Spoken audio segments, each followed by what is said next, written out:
नमस्कार, मैं हूं आपके साथ पूर्णिमा मिश्रा।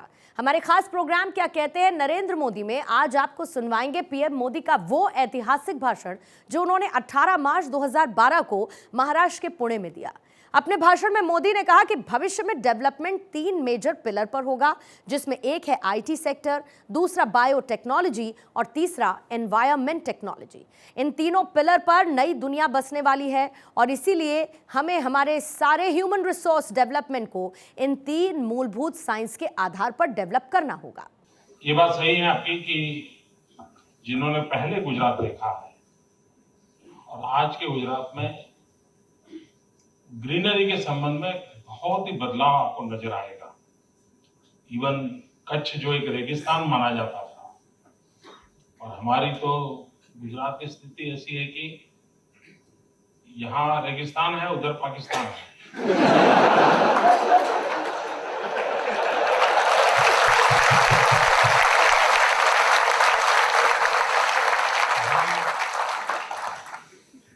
आज आपको हैरानी होगी जान के दोस्तों कि कच्छ जिसकी पहचान रेगिस्तान, आज हम वहां से मैंगो एक्सपोर्ट करते हैं कच्छ से।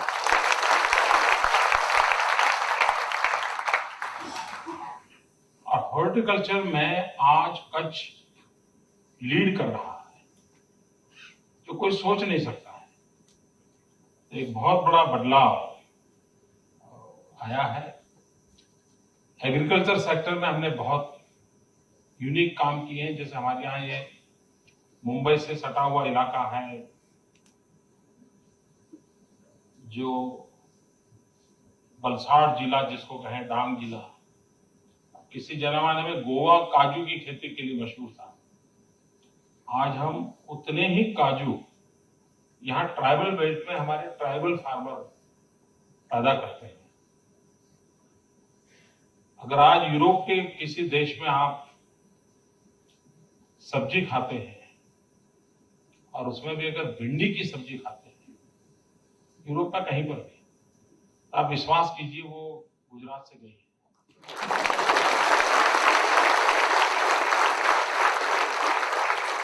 अगर आप अफगानिस्तान कभी जाने का मौका मिले और टमाटर खाएं तो समझ लेना वो मेरे यहाँ से आया। और सिंगापुर में अगर चाय पीते हैं तो मन लेना कि दूध मेरे गुजरात से आया। तो एग्रीकल्चर सेक्टर में जो कोई सोच नहीं सकता, इतना सारा काम वहां हुआ है। और शहरों में ग्रीनरी, उस पर भी काफी बल दे रहे हैं। गुजरात में 1600 किलोमीटर समुद्री किनारा है और इस भूमि को बहुत संकट माना गया कि हवा का कोई उपयोग नहीं, पानी का कोई उपयोग नहीं, जमीन का कोई उपयोग नहीं, और ज्यादातर हमारा सौराष्ट्र खाली हो जाता था। और उसी मुसीबतों में से ये तंती परिवार पैदा हुआ है, क्योंकि उनको था कि वहां कुछ होने वाला नहीं है, इसलिए वो छोड़ दिया, भाग गए वहां से। और ऐसे नहीं, कई परिवार भाग गए, खाली हो गए। आज स्थिति बदल चुकी है। आज हमारा वो समुद्री किनारा गुजरात की समृद्धि का प्रवेश द्वार बना है। आपके भी जितने इंस्टॉलेशन है वो उसी समुद्री किनारे पर है। यानी जो कभी बोझ लगता था वो आज अवसर बन गया है। पोर्ट सेक्टर, हम हिंदुस्तान के प्राइवेट कार्गो का 80% कार्गो हैंडल करते हैं गुजरात के समुद्री तट पे। अब धीरे धीरे हम टूरिज्म पर बढ़ावा दे रहे हैं। Gujaratis are best tourist. आप कहीं पर भी जाइए, आपको केम छो बोलने वाला मिलेगा।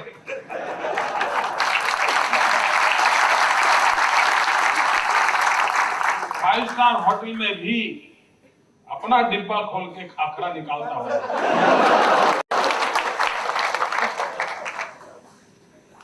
लेकिन Gujarat was never a tourist destination. गिर के लायन, गांधी, सोमनाथ, द्वारका, कच्छ का रण, समुद्र किनारा सब होने के बाद भी उस दिशा में कभी प्रयास नहीं हुआ। पिछले कुछ समय से हम कोशिश कर रहे हैं और श्री अमिताभ बच्चन जी आपके घर आकर के बार बार कहते हैं कुछ तो गुजरात, और उसका नतीजा ये हुआ है कि हमारा टूरिज्म सेक्टर इन दिनों 40% ग्रोथ है। बिगिनिंग है इससे होना, लेकिन आगे चल के बहुत ग्रो करेगा, ऐसा मेरा विश्वास है। गिर लायन की तरफ एक बहुत बड़ा आकर्षण हुआ है। उस क्षेत्र में काफी नया इंफ्रास्ट्रक्चर आ रहा है, बहुत बड़े होटल चेन्स आ रहे हैं, तो एक अपने आप में एक अच्छा नया क्षेत्र गुजरात में विकसित हो रहा है।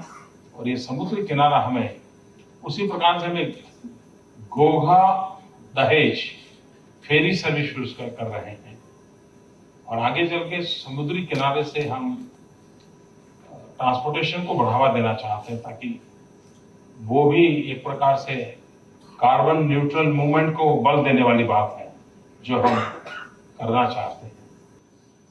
आपने शंघाई वगैरह सुना है कि शंघाई ऐसा, शंघाई वैसा, हर कोई शंघाई की बात करता है। डबल देन द शंघाई, उस साइज का हमारा धौलेरा स्पेशल इन्वेस्टमेंट रीजन बन रहा है, हमारा गिफ्ट सिटी नया जो बन रहा है, और new Gujarat with in Gujarat, एक पूरा हम नया कंसेप्ट लेकर के काम कर रहे हैं। दूसरा, जैसे न्यूयॉर्क न्यू जर्सी की चर्चा होती है, तो वैसे हम ट्विन सिटी कंसेप्ट को डेवलप कर रहे हैं। जैसे सुरेंद्रनगर वढवान है, अहमदाबाद गांधीनगर है, सूरत नवसारी है, बड़ौदा हालोल है, भुज माधापर है, यानी एक ट्विन सिटी कंसेप्ट को लेकर के चलते तो दो शहरों के बीच का जो नया एक शहर बनेगा, तो काफी यानी बहुत ही एग्रेसिवली हम उस दिशा में काम कर रहे हैं। और हो सकता है कि बिल्कुल 21वीं सदी के आधुनिक शहरों का जन्म वहां होगा, और हमें इस बात का गर्व है कि 5000 साल पुराना एक प्लान अर्बन डेवलपमेंट का मॉडल अगर कोई है तो धौलावीरा है। तो उसी कड़ी में 5000 साल से लेकर के आज तक का डेवलपमेंट का मॉडल एक पूरा लिंक करते हुए हम बनाने की दिशा में आगे बढ़ रहे हैं। कल मैं लवासा देखने गया था, उसके पीछे मेरा एक रीजन वही था, वो भी मेरा स्टडी टूर था। कल 2-3 घंटे मैं वहां था, तो हम उसी अनेक ऐसे चीजें हैं जिसको हम करने की दिशा में काम कर रहे हैं। और ये बात सही है कि हमने अच्छा, तो सिटी के मॉडल भी कुछ अलग होंगे, अब नए जो होंगे। जैसे हमारे यहाँ एक नगर में क्लस्टर हुआ करते थे सदियों पहले, कि एक ही प्रकार की इकोनॉमिकल एक्टिविटी करने वाले लोग एक मोहल्ले में रहते थे। अगर मोची होंगे तो सब एक साथ रहते थे, कुम्हार थे तो एक साथ रहते थे, और वो एक प्रकार से क्लस्टर कंसेप्ट था, इकोनॉमी का क्लस्टर, क्योंकि पास में एक ही प्रकार के काम में एक दूसरे को पूरक करते थे। अब नया जो मॉडल बन रहा है वो एक ही प्रकार की एक्टिविटी के शहर बनेंगे। जैसे हमारा गिफ्ट सिटी बन रहा है तो टोटल फाइनेंशियल एक्टिविटी का शहर होगा, हमारे धोलेरा बन रहा है तो टोटली मैन्युफैक्चरिंग सेक्टर का शहर होगा, नॉलेज सिटी होंगे, हेल्थ सिटी होंगे, स्पोर्ट्स सिटी होंगे। ये एक नया ट्रेंड होगा और गुजरात शायद उसमें लीड करेगा।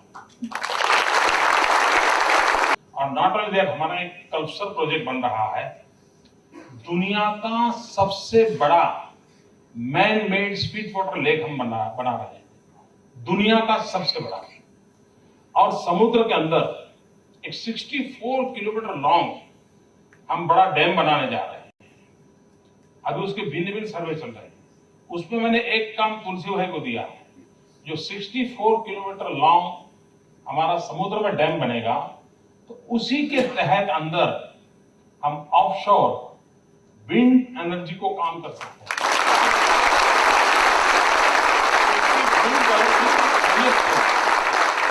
समुद्र के अंदर हाईएस्ट लेवल होगा आपके प्लांट की साइज के हिसाब से। एक बहुत बड़ा काम हम उस दिशा में भी कर रहे हैं। अभी फ्रांस ने कुछ नई टेक्नोलॉजी टाइडल एनर्जी के लिए शुरू किया है रिसर्च। मैंने उसके प्रेजेंटेशन देखे हैं, मैंने उनके आग्रह किया है कि एक पायलट प्रोजेक्ट मेरे यहाँ करें। लेकिन अब मुझे सोचना यह है कि हिंदुस्तान के भविष्य के लिए सामुद्रिक व्यापार में गुजरात लीड करेगा, क्योंकि हमारा पूरा हिंटरलैंड, पूरा नॉर्दर्न बेल्ट जो है, उसका नजदीक का अगर कोई पोर्ट सेक्टर है तो गुजरात है। और सबसे बड़ा एक्टिविटी चलने वाली है। तो मेरा सामुद्रिक ट्रैफिक बहुत होगा। अगर मेरे वेसल्स इतने हजारों के तादाद में आते हैं आज से 20 साल बाद, 25 साल बाद, तो वहां टाइडल प्रोजेक्ट कहीं उसके लिए रुकावट ना बन जाए। तो मेरी पहली प्रायोरिटी है पूरे भारत के व्यापार के उपयोगी सी रूट का बिजनेस को डेवलप करना, और उसमें अगर जगह बचेगी then we will give a chance to the tidal energy. तो ये सोच है मेरी, मोटी मोटी सोच है, कोई मैं बड़ा एक्सपर्ट नहीं हूं इस दिशा में। आप जैसे एक्सपर्ट की मदद लूंगा इसमें करते समय।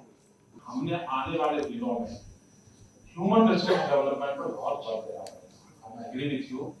और हमारी जो ट्रेडिशनल पद्धतियां हैं उससे काम चलने वाला नहीं है, हमें फ्यूचरिस्टिक विजन के साथ करना होगा, और उस दिशा में गुजरात इन दिनों काम कर रहा है। और मैं मानता हूं भविष्य का डेवलपमेंट के 3 मेजर पिलर होने वाले हैं। एक आईटी जिससे हम परिचित हैं, दूसरा बीटी बायोटेक्नोलॉजी जेनेटिक साइंस, और तीसरा ET environment technology. IT, BT and ET, in 3 pillar पर नई दुनिया बसने वाली है, और इसलिए हमारे सारे ह्यूमन रिसोर्स डेवलपमेंट को इन 3 मूलभूत साइंस के आधार पर हमें डेवलप करना होगा। गुजरात ने उस दिशा में काफी सोचा भी है, और मैं आज आपने सवाल पूछा तो मेरे मन में सुझाव है तुलसी भाई के लिए। एक हम बच्चों के लिए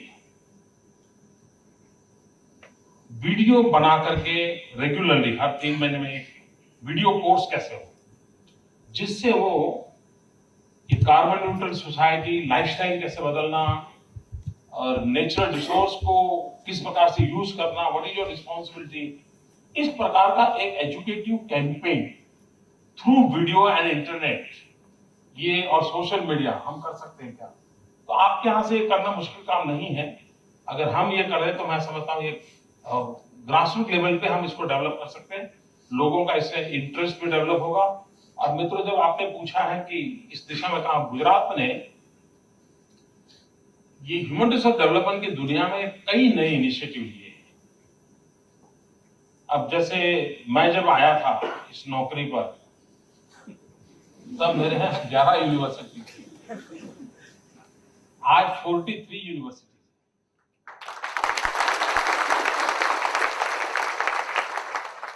और हम पब्लिक प्राइवेट पार्टनरशिप के मॉडल पे काम कर रहे हैं। मैं ये मानता हूं ये सरकार ने ही सब करना चाहिए, सोच ही गलत है। ये सारी मुसीबतों का कारण वही है। तो हमारी कोशिश ये है कि भाई जन सामान्य की शक्ति को जोड़ना, और गुजरात ने ऐसी यूनिवर्सिटीज बनाई हैं। हमारे देश में मीडिया को तो समय नहीं है क्योंकि उनको बहुत काम रहता है, ऐसी चीजें आप तक नहीं आती होगी,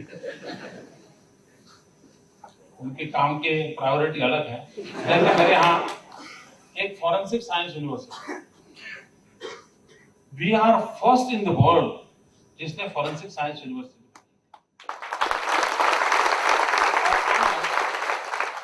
दुनिया में जितने भी इस क्षेत्र में काम करने वाले देश हैं वे उसके पार्टनर बने, चाहे इजराइल हो, कनाडा हो, ऑस्ट्रेलिया हो, जिसने इस दिशा में पहले काम किया हो, और we are first in the world. उसी प्रकार से हमने एक रक्षा शक्ति यूनिवर्सिटी बनाई, we are first in India. आज क्या होता है हमारे यहाँ, जिसकी साइज 6 फुट है, जरा दौड़ सकता है तो पुलिसमैन बन जाता है। 6 महीने ट्रेनिंग होती है और उसके हाथ में बंदूक आ जाती है, कानून उसके हाथ में आ जाता है। हम चाहते हैं कि इस प्रकार के बजाय ह्यूमन रिसोर्स डेवलप हो, then he should decide to go in the defence forces. तो मैं अभी ग्रेजुएशन वगैरह इसी में करवा रहा हूं, और एक बार वो उस फील्ड में ग्रेजुएट करेगा फिर वो अपना सिक्योरिटी फोर्सेस में जाएगा, या वो अपनी प्राइवेट डिटेक्टिव एजेंसी चलाएगा, प्राइवेट सिक्योरिटी एजेंसी चलाएगा। टॉप क्लास मैन पावर हम इस दिशा में तैयार करना चाहते हैं।